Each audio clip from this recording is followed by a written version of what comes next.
কার্যক্রম নিষিদ্ধ আওয়ামী লীগের লকডাউন কর্মসূচি ঘিরে সতর্ক অবস্থা রয়েছে বিমানবন্দরে। সেখানে আছেন সহকর্মী আসিফ ইকবাল খান, সরাসরি চলে যাচ্ছে তার কাছে। আসিফ, বিমানবন্দর এলাকায় নিরাপত্তা পরিস্থিতি কেমন দেখছেন, আর ফ্লাইট চলাচল স্বাভাবিক আছে কিনা জানাবেন।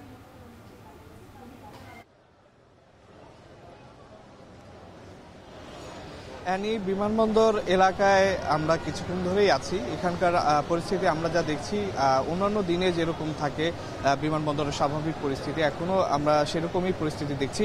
তবে আমরা বিমানবন্দরে যারা নিজেরা বিদেশে যাওয়ার জন্য এসছেন অথবা আত্মীয় স্বজনদের এখানে শেষ দেখা করতে এসছেন, তারা যেটি বলছেন যে তারা বিমানবন্দরে আসার সময় যে কোনো ধরনের নাশকতা বা যে কোনো ধরনের সমস্যা হতে পারে ভেবেই তারা কিছুক্ষণ আগেই আসলে বিমানবন্দরে এসছেন। এবং অনেক ক্ষেত্রে আমরা কয়েকজনের সাথে কথা বলে যেটি জেনেছি যে অনেক ক্ষেত্রেই প্রবাসীরা বা যারা দেশের বাইরে যাওয়ার জন্য চেষ্টা করেন তারা কিন্তু মাইক্রোবাস বা প্রাইভেট কারগুলোকে বেশি চলাচল করেন। কিন্তু আমরা কয়েকজনের সাথে কথা বলে যা জানতে পেরেছি, তারা যে কোনো ধরনের নাশকতা বা কোনো ধরনের সমস্যা এড়াতে তারা কিন্তু অন্যান্য পরিবহন যেমন সিএনজি অথবা মোটরবাইকে করে কিন্তু তারা এয়ারপোর্টে এসছেন।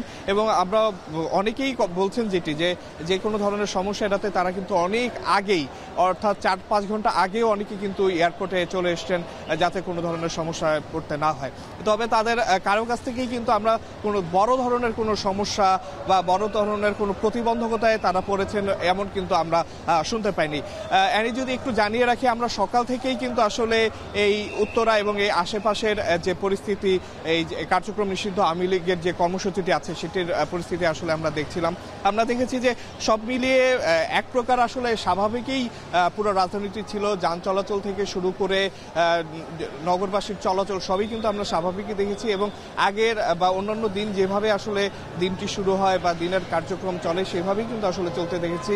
আইন শৃঙ্খলা বাহিনীর সরব উপস্থিতি দেখেছি, যেটি আমরা এই এয়ারপোর্টেও দেখেছি। তো সব মিলে আসলে এই যে কর্মসূচিটি সেটির আসলে কোনো প্রভাব জনজীবনে আমরা আসলে দেখতে পাইনি।